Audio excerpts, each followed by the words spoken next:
சாமியார் சொல்லியிருப்பாரு, நோன்பு செய்யுங்க, தவம் செய்யுங்க, இந்த 40 நாளும் சொன்னாரா? நீங்க அந்த காலத்து கிறிஸ்தவங்கள்லாம் சொல்லுங்க பார்க்கலாம், தவம்னா என்ன, நோன்புன்னா என்ன? எது தவம்? வாய் தவம். வாயில தவம் பண்ணு. நீ சாப்பிடாம இரு, கறி சாப்பிடாம, ஐ டோன்ட் கேர். அதை நீ செய்யறியா செய்யறானா ஆண்டவன் பார்த்துருங்கிறான்.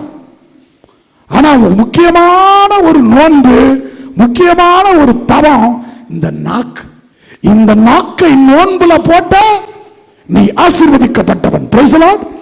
யாரை பத்தி நான் தவறாக பேச மாட்டேன், யாரை பத்தி இழிவாக பேச மாட்டேன், யாரையும் குறை சொல்ல மாட்டேன்.